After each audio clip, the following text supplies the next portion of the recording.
오늘 말씀은 정재호 선교사님이 전해주시는데요. 오늘 이게 영상을 미리 제가 살펴봤는데 근데 벌써 가신 지가 3년 6개월이 됐더라고요. 금방 지나가죠. 저희 교회에 또 청소년부 위에서 맨 처음에 기트를 다질 때 함께 또 해주시고 또 여러 가지로 섬겨주셨는데 또 가서도 신실하게 사역을 잘 하고 계신 것 같습니다. 그런데 이따가도 아마 말씀하시겠지만 거기 곰이 자주 나와서 예, 그래서 이게 여러 가지로 우리가 사는 곳과 많이 다르고 또 거기 낮이면 낮에 3시 반에 벌써 밤이 온답니다. 그래가지고 여러 가지로 이제 여기와는 많이 다른 추위가 있지만 그래도 신실하게 꿋꿋하게 사역하시는 선교사님 보면서 또 얼마나 감사한지 모르겠습니다. 오늘도 선교사님 얼굴 같이 뵈면서 또 함께 우리가 선교사님 위해서 기도했으면 좋겠습니다. 이 매달 마지막 주 수요일은 선교사님을 위해서 기도하는 주로 우리가 함께 하고 있으니까요. 또 선교사님 보시면서 또 열방을 위해서 기도하는 것들 저희가 놓지 않고 함께 하려고 하니까 여러분들 꼭 이 시간 귀하게 여겨주시고 함께 저희가 기도했으면 좋겠습니다. 예, 함께 우리 말씀 듣도록 하겠습니다.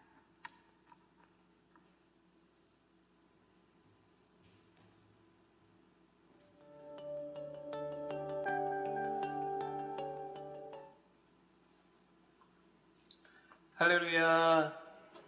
사랑하는 여수성동교회 성도님 여러분, 정재호 선교사 인사드립니다. 잘 지내고 계십니까? 저희는 잘 지내고 있습니다. 하나님 은혜로. 여수도 지금 많이 추워지고 있습니까? 이곳 캐치캔은 좀 많이 춥습니다. 많이 추워지고 있는데요. 이때가 이제 캐치캔 날씨가 제일 좀 힘들 때입니다. 이제 오후 한 3시 20분? 아니면 3시 한 반 정도 되면 벌써 어두워집니다. 이 캐치캔이 좀 위쪽에 있잖아요. 그래서 겨울에는 알래스카 자체가 좀 위쪽에 있다 보니까 겨울에는 오후 뭐 한 3시 아니면 2시 이 정도 되면 벌써 어두컴컴해집니다. 저녁 한 7시, 10시 한국 7시, 8시 정도에 그 정도 되는 그렇게 어두워집니다.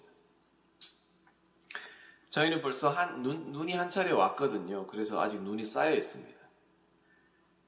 지난주에 이제 타이어를 겨울용 스터드 타이어로 교체를 했습니다. 여기는 눈이 오면은요, 날이 좀 추워서 그런지 좀 잘 안 녹아요. 잘 안 녹고, 그래서 좀 도로가 미끄러울 때가 많아요. 그래서 반드시 이게 겨울용 스터드 타이어를 바꿔줘야 됩니다. 이번 겨울도 저희 가족 모두 아프지 않고 잘 건강하게 잘 지낼 수 있었으면 너무 좋을 것 같습니다. 늘 저희 가정을 기억해 주시고 저희 가정을 위해서 기도해 주셔서 너무너무 감사드립니다. 제가 이제 보내드린 사진이 있는데요. 보내드린 사진 보면은 예슬이가 키가 많이 컸습니다.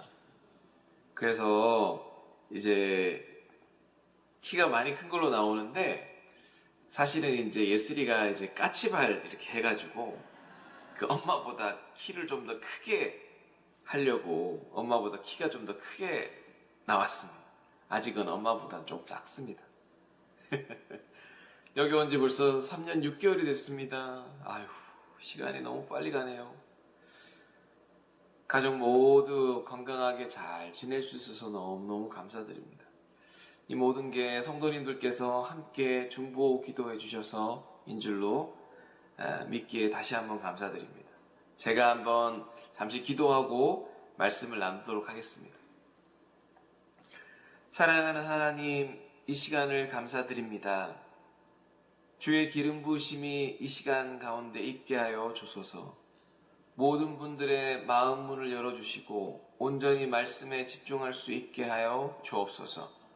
주님 홀로 높임을 받으시옵소서. 예수님의 이름으로 기도합니다. 아멘. 오늘은 끝까지 신실하게 라는 제목으로 스바냐서 말씀으로 은혜를 나누기를 원합니다. 신앙생활은 자주 마라톤에 비유되어집니다. 신앙생활은 단거리 달리기보다는 장거리 달리기 마라톤에 가깝습니다. 단거리 달리기는 짧은 거리를 폭발적인 순발력으로 달려야 하지요. 하지만 장거리 달리기는 폭발적인 순발력보다는 먼 거리를 지치지 않고 뛸 수 있는 체력과 지구력이 더 필요한 것입니다. 신앙생활에서도 무엇보다도 필요한 것이 바로 신앙의 체력, 신앙의 지구력인 것입니다. 또한 우리는 순례의 길을 가고 있는 순례자인 것이죠. 그리고 우리는 이 순례의 길을 가면서 분명한 목표가 있습니다. 그 분명한 목표를 오늘 스바냐서에서는 어떻게 이야기하고 있을까요? 오늘 본문 말씀은 스바냐서입니다. 이 책의 저자는 스바냐입니다. 소선지서 스바냐의 이름은 선지자 스바냐의 이름에서 따온 것이고, 스바냐라는 이름의 의미는 여호와께서 숨기신다라는 의미입니다. 너희가 혹시 여호와의 분노의 날에 숨김을 얻으리라 라는 2장 3절의 말씀을 상기시키는 이름입니다. 스바냐는 4대를 올라가는 족보를 가장 자세히 소개하고 있는 선지자입니다. 스바냐서 1장 1절 말씀에 스바냐는 히스기야의 현손이요 아마랴의 증손이요 그다랴의 손자요 구시의 아들이었더라. 아멘. 스바냐는 히스기야가 고조 할아버지이고 아마랴가 증조 할아버지이고 그다랴가 할아버지, 구시가 그의 아버지였습니다. 사실 히스기야 한 사람 빼고는 다들 이름이 익숙하지가 않습니다. 그렇죠? 하지만 우리 모두는 히스기야 왕은 잘 알죠. 히스기야 왕이 스바냐의 조상이기에 스바냐는 왕족입니다. 지금 대한민국의 용어로 말한다면 금수저 출신 선지자라고 할 수 있습니다. 하지만 스바냐는 왕족이라는 자신의 기득권에 안주하지 않고 유다 지도자들의 제약과 그로 인한 심판을 선포합니다. 그는 여호와의 날로 선포되는 강력한 심판, 그러나 남은 자들에게 주어지는 놀라운 은혜도 선포한 선지자였습니다. 스바냐는 므낫세 왕 55년에 걸친 장기간의 통치를 벗어나 아몬 왕 이후 요시야 왕 시대의 사역을 시작합니다. 므낫세는 악한 왕의 대명사였죠. 그렇죠? 여러분도 잘 아시다시피 요시야 왕은 의로운 왕의 대명사이죠. 요시야 왕이 뒤늦게 영적 개혁을 단행했지만 이미 유다는 영적으로 너무 오랜 기간 타락해 있었기 때문에 하나님께서 유다를 멸망시키고자 하는 계획을 변경시키기에는 너무 늦었습니다. 또한 주변 나라들의 강력한 압박이 있었습니다. 강대국 아시리아와 바벨론 사이에서 남유다는 약화되어 가고 있었습니다. 스바냐는 이런 상황에서 종말의 날인 여호와의 날을 예언하며 유다인의 마음을 준비시킵니다. 스바냐는 사회와 종교 지도자들 또한 신랄하게 비판하고 있는데요. 스바냐는 백성들을 올바르게 이끌어야 할 지도자들을 오히려 백성들을 뜯어먹고 사력하는 맹수에 비유합니다. 방백들은 먹이를 찾아다니며 부르짖는 사자와 같고 정의를 실천해야 할 재판장들은 밤에 이리로 둔갑해서 대낮에 해야 할 재판을 뇌물과 비를 통해서 밤중에 결론을 냈습니다. 그들이 하는 이 악한 일들이 얼마나 깔끔하게 하는지 이튿날 아침까지 남겨두는 법이 없습니다. 그들은 범죄와 싸우는 사람들이 아니라 범죄의 전문가인 것이죠.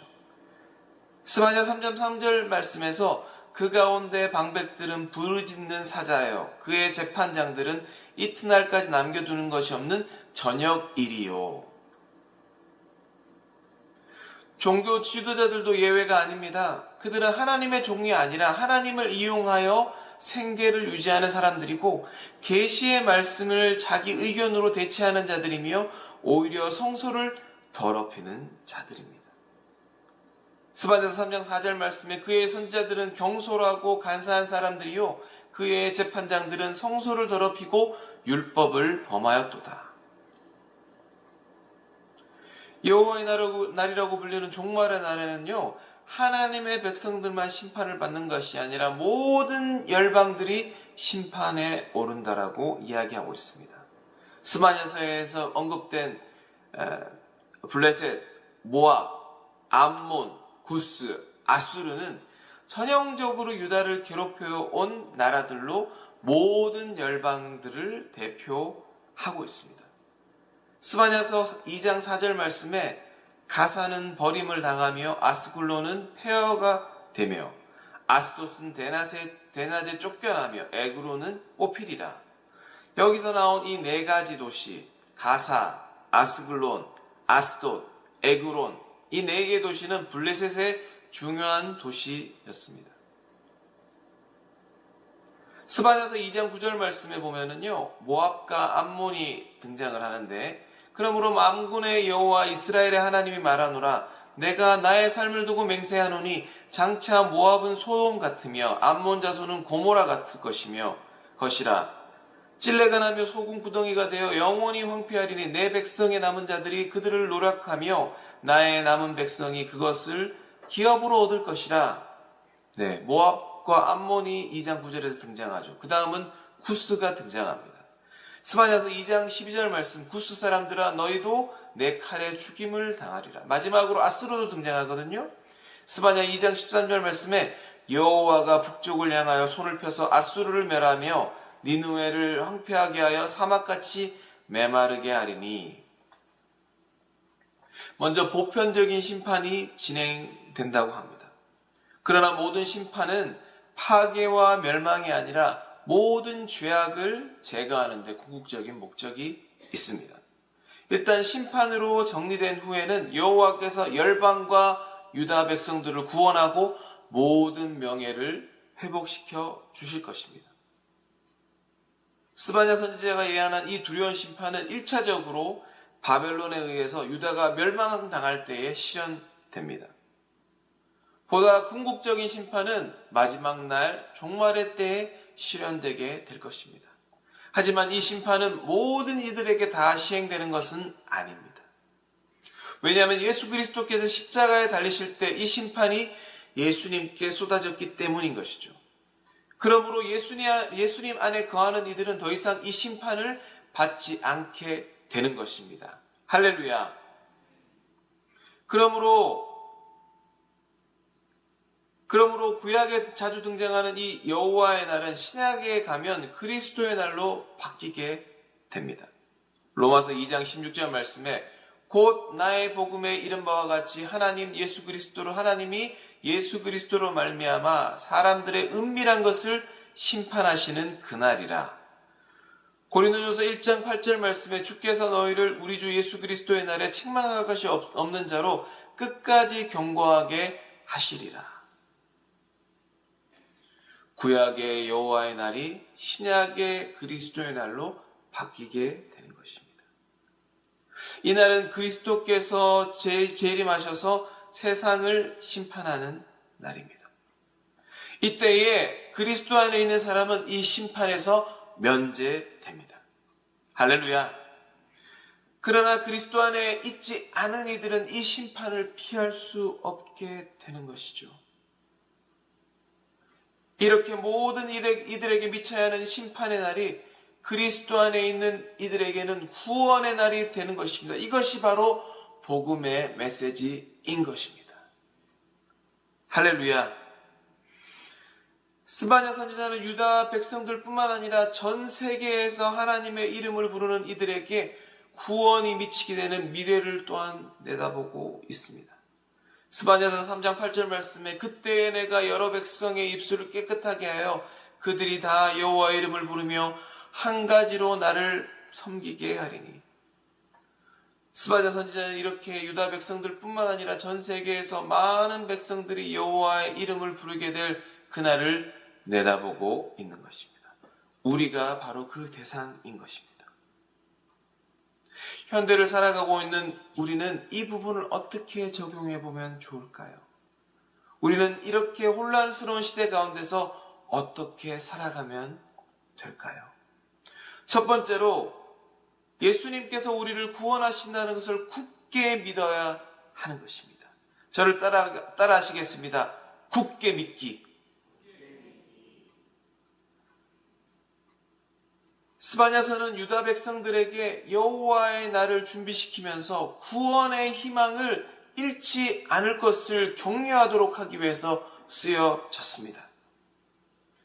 현대를 살아가고 있는 우리는 예수 그리스도의 날을 소망하며 예수님께서 언젠가 다시 오실 것이고 주 안에 있는 우리를 구원하실 것을 굳게 믿어야 하는 것입니다. 할렐루야! 사랑하는 성도님들, 신앙생활을 하다 보면 얼마나 어려운 일들이 많은지 모릅니다. 지금까지 저희는 성도님들과 저는 예수님께 기도해서 많은 기도 응답을 받았습니다. 그렇죠? 그뿐만 아니라 예수님께서 내 안에 살아계신 것을 믿고 있습니다. 아멘. 하지만 그럼에도 살다 보면 어려운 일들을 만나서 믿음이 약해질 때가 너무 많습니다. 제가 있는 알래스카 캐치캔이라 하더라도 별로 다르지가 않습니다. 몇 달 전에 저희가 2층 이웃 때문에 한 차례 홍역을 치렀습니다. 저희가 사는 곳은 듀플렉스라 그래가지고 1층에 저희 가정이 살고 2층에 이제 그분들이 살고 있는데요. 2층에 사시는 분들이 너무너무 자유스러운 영혼이십니다. 자유로워도 정말 너무 자유로우세요. 이곳은 이제 곰이 자주 나오는 지역이거든요. 그래서 쓰레기통을 반드시 자물쇠나 이렇게 끈 같은 걸로 잠궈야 됩니다. 바닷가나 이제 공원 쪽으로 가도 이제 쓰레기통을 곰이 열지 못하도록 이렇게 다 장치가 되어 있습니다. 그런데 이런 지역에서 이제 위층에 사시는 분들이 쓰레기통 안에다가 음식물을 넣어 놓고선 잠그지 않고 그냥 두시는 거예요. 참고로 여기는 이제 분리수거를 안 하거든요. 여러분, 쓰레기통을 잠그지를 않으니 어떤 일이 발생했을까요? 쓰레기통을 잠궈놔도 힘이 센 곰이 열어서 파헤치는데 이 곰들이 우리 집을 그냥 자기 집 부엌처럼 생각해서 거의 매일 저녁에 방문하는 거예요. 곰이 온 소리를 정확하게 알 수가 있어요. 왜냐하면 저녁 11시부터 12시가 됐을 때 밖에 쓰레기통을 넘어뜨리는 소리가 들리거든요. 곰이 온 거예요. 곰은 이제 배가 고프고 음식물 쓰레기통은 잠겨 있지 않으니까 그걸 먹기 위해서 온 거예요. 여름에 거의 이틀에 한 번꼴로 온 것 같기도 하고 그렇습니다. 그렇게 곰이 왔다 가면 쓰레기통 근처가 완전히 엉망이 되는 거예요. 여러분, 이런 일이 이제 날씨가 풀리고 곰이 동면에서 깨어날 때마다 매년 반복되었어요. 제가 여기 산 지가 지금 3년 5개월 됐거든요. 그러던 어느 날이었습니다. 최근이었는데, 예슬이를 이제 학교에 태워다 주려고 이제 가려고 했는데, 그때가 아침 7시 20분이었어요. 근데 그 아침에 곰이 또 난장판을 만들어 놓은 거예요. 근데 예슬이가 학교에 가야 되는데 그 시간까지 곰이 계속해서 쓰레기통을 엎어놓고선 그 자리에서 계속 먹고 있는 거예요. 여러분, 곰이 작지가 않습니다. 곰이 꽤나 큽니다. 근데 곰이 아침까지 있는 경우는 거의 없었어요. 그 곰은 좀 이상한 곰이었어요. 제가 곰을 쫓으려고 나무 막대기를 들고 땅을 치면서 워 했지만 곰은 신경도 전혀 쓰지 않습니다. 계속 먹고 있는 거죠. 이 상황 자체가 너무 당황스러웠습니다. 그래서 어쩔 수 없이 뒷문 쪽으로 해서 살그머니 나가서 차를 타고 예슬이를 학교에 태워줬어요. 다행히 차를 공격하지는 않더라고요. 그런데 예슬이를 태워다 주고 난 뒤에 한 30분, 40분 정도 지났을 땐가요? 아니, 그때까지 곰이 쓰레기를 먹고 있는 거예요. 야, 이거 큰일이다. 그때가 아침 8시가 훌쩍 넘었을 시간이니까 이제 은철이도 학교 가야 되고 윗집 애들도 학교 가야 되는 시간이죠. 아무리 해도 곰이 안 가고 계속 쓰레기를 먹고 있는 거예요. 여기는 이제 개인이 총을 이제 가질 수는 있지만 이제 곰을 함부로 총 가지고 죽일 수는 없습니다. 그래서 경찰한테도 연락했어요. 주변에 사는 몇몇 이웃들이 봤습니다. 결국에는 2층 이웃이 곰 스프레이를 2층에서 사용했어요. 그랬더니 그 곰 스프레이가 우리 집 안으로 다 들어왔어요. 졸지에 저희 가족은 곰 스프레이 때문에 콜록콜록 하면서 다 밖으로 나왔습니다. 코미디도 이런 코미디가 없습니다. 곰 스프레이가 엄청 매웠어요. 눈이 얼마나 따갑던지. 아주 그 아침에 난리가 났어요. 저희에게는 상당한 충격을 준 사건이었죠. 웃긴 건요, 1시간 뒤에 그 곰이 또 왔어요. 아이고, 정말 황당하기도 하고, 곰이 우리 집을 너무 익숙하게 생각하니까 점점 위험해지는 거예요. 어느 날은 현관문을 열었는데요, 곰이 쓱 지나가고 있어요. 너무 놀라가지고 얼른 문을 닫고서는 창문으로 곰이 지나가는 걸 확인하고 난 뒤에 다닐 수가 있었습니다. 이제 집을 나갈 때마다 두리번거리면서 확인하는 그런 습관이 생겼어요. 무엇보다도 우리 아이들의 안전이 너무 걱정이 됐어요. 그래서 저희가 2층 이웃에게 이 얘기를 했습니다. 음식물 쓰레기를 집에다가 보관하면 안 되겠냐고 하니까 그분들이 안 된다는 거예요. 그러면 그 당신들 쓰레기통을 다른 곳에다가 좀 옮겨달라고 부탁했어요. 그랬더니만 우리 집 거실 창문 앞쪽에 저희 집 거실 앞쪽 거실 창문 앞쪽에다가 쓰레기통을 둔 거예요. 이제 그쪽이 이제 2층으로 올라가는 계단 뒤쪽이거든요. 집에 창문이 별로 없는데 거실에 이제 창문을 열 때마다 그분들 그 커다란 검정색 쓰레기통이 보이고 냄새가 나는 거예요. 너무 황당하고 화가 난 거예요. 그런데 그날 음식물 쓰레기를 거기 안에다 또 넣은 거죠. 그날 저녁에 곰이 왔게 안 할게요. 곰이 또 왔습니다. 다음날 그 집 쪽으로 가는 계단으로 곰이 또 엉망으로 만들어 놓은 쓰레기를 다 난장판으로 해놓은 거예요.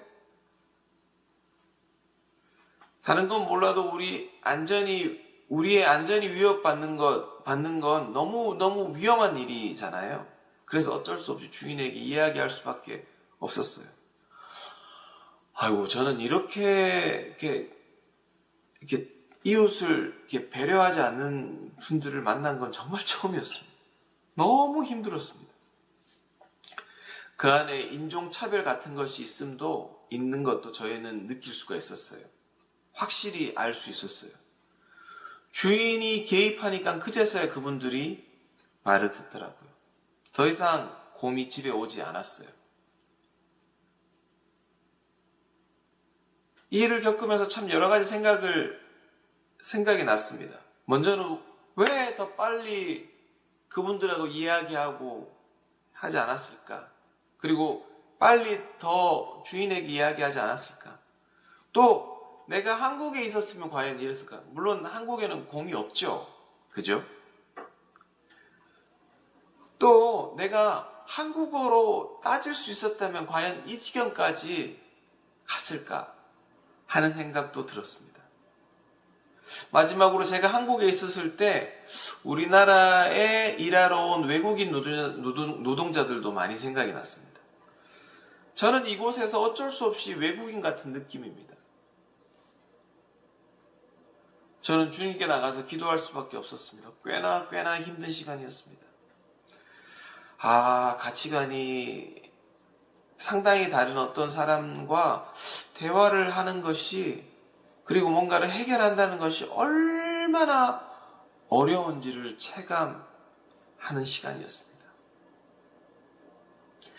사랑하는 성도님께서도 현재 어려운 일들을 겪고 계십니까? 아니면 이미 겪으셨습니까? 내 생각으로는 도저히 이해 안 되는 일들, 조금만 배려해주면 될 텐데 그것이 그렇게 어려운가 싶은 일,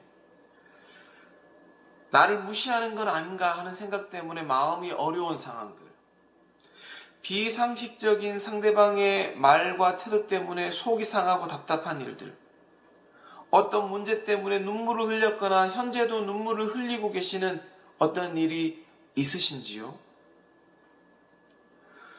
우리 주님께서는 여러분들에게 일어난 일들을 다 알고 계십니다. 아멘. 얼마나 기가 막히고 얼마나 황당하고 이해가 안 되는지 주님께서는 다 알고 계시고 이해하고 계십니다. 인생을 살다가 보면은요, 우리는 가끔씩 이해되지 않는 황당한 일들을 만나게 됩니다. 하지만 우리는 반드시 이런 황당한 일들 안에 계시는 주님을 바라봐야 하는 것입니다. 로마서 8장 28절 말씀에 우리가 알거니와 하나님을 사랑하는 자 곧 그의 뜻대로 부르심을 입은 자들에게는 모든 것이 합력하여 선을 이루느니라. 이 말씀을 굳게 믿고 주님을 어떤 상황 가운데서도 의지해야 하는 것입니다. 할렐루야. 우리에게는 주님이 계십니다. 주님께서 모든 상황에서 우리를 구원하실 줄로 믿습니다. 궁극적으로는 우리 주님께서 우리를 그리스도의 날에도 구원하실 것입니다. 이 사실을 반드시 믿어야 될 줄로 믿습니다. 두 번째로는요, 끝까지 신실하게 신앙을 지키는 자가 되어야 합니다. 저를 따라 하실까요? 끝까지 신실하게. 스바냐 3장 13절 말씀에 오면은요, 이스라엘의 남은 자는 악을 행하지 아니하며 거짓을 말하지 아니하며 입에 거짓된 혀가 없으며 먹고 누울지라도 그들을 두렵게 할 자가 없으리라. 아멘. 이 말씀에서 이스라엘의 남은 자라는 표현이 나옵니다. 이스라엘의 남은 자는 악을 행하지 아니하며 거짓을 말하지 아니하며 입에 거짓된 혀가 없다라고 합니다. 남은 자들의 특징입니다. 하나님을 잘 섬기며 따르는 사람들의 특징이 바로 악을 멀리하고 거짓말을 멀리한다는 것입니다. 바로 남은 자는 주님을 잘 따르며 믿는 신실한 자를 가리키는 것입니다. 스마냐에서 남은 자는 신실한 자를 가리킵니다. 구약에서는 여호와의 날이 지나고 나면 그들은 보호를 받을 것이고 구원의 기쁨을 노래할 것이다라고 얘기하고 있습니다. 그것과 마찬가지로 현대를 살고 있는 우리 모두는 언젠가 그리스도의 날을 맞이하게 될 것입니다. 그때에 우리는 보호를 받을 것이고 우리는 구원의 기쁨을 노래한다라는 것입니다. 할렐루야. 그래서 오늘날 예수님을 따르는 우리는 이스라엘의 남은 자와 같이 어떤 상황에 관계없이 끝까지 신실하게 믿음을 지켜야 될 줄로 믿습니다. 힘들다고 주님 따라가는 것을 포기하거나 세상과 타협하여 신앙의 성장을 포기해서는 안 되는 것입니다. 주님이 오실 때까지 끝까지 신실하게 주님 안에 있는 자로 남는 것입니다. 바로 신실한 자는 하나님의 말씀을 붙들고 복음을 위해 중도에 포기하지 않고 사명을 완수하는 자인 것입니다. 그것이 끝까지 신실하게 주님을 의지하는 남은 자의 모습인 것입니다. 언젠가 오게 될 그리스도의 날에 우리 모두가 주님 안에 있음으로 보호받고 구원의 기쁨을 노래하는 저와 여러분 되시기를 간절히 축원합니다. 말씀을 맺도록 하겠습니다. 저는 오늘 소선지서 스바냐에 대해서 나누었습니다. 스바냐 선지자는 왕족이라는 자신의 기득권에 안주하지 않고 유다 지도자들의 죄악과 그로 인한 심판을 선포합니다. 그는 여호와의 날로 선포되는 강력한 심판을 선포했고 또한 남은 자들에게 주어지는 놀라운 은혜 또한 선포한 선지자였습니다. 현대를 살아가고 있는 우리는 언젠가 그리스도의 날을 맞이하게 될 것입니다. 그리스도의 날이 오기까지 우리는 본문에서 이야기한 것처럼 남은 자가 되어야 될 줄로 믿습니다. 남은 자가 되어서 첫 번째로 예수님께서 우리를 구원하신다는 것을 굳게 믿어야 하는 것입니다. 두 번째로 끝까지 신실하게 신앙을 지키는 자가 되어야 될 줄로 믿습니다. 바라기는 우리 모두가 주님이 다시 오실 때까지 예수님 안에 거하며 끝까지 신앙을 지키는 신실한 자가 되시기를 간절히 축원합니다. 아멘. 저희 가정의 기도 제목입니다. 첫 번째로 알래스카 캐치캔에서의 겨울을 건강하게 성령 충만하게 보내게 하시고 이곳에서 비추료의 사명을 잘 감당하는 가정 되게 하여 주소서. 두 번째로 성탄절 선물이 잘 준비되어서 선물을 받는 아이들, 특별히 원주민 가정에 예수님의 사랑과 복음이 나누어지는 귀한 시간 되도록 축복하여 주소서. 세 번째로 더 많은 영혼들을 자유롭게 섬기고 예배드리고 마음껏 기도할 수 있는 집으로 이사갈 수 있도록. 네 번째로 영주권이 내년에 꼭 진행되게 하여 주시고 함께 동역할 수 있는 좋은 동역자들을 보내어 주소서. 이렇게 기도해 주시면 감사하겠습니다. 사랑하고 축복합니다.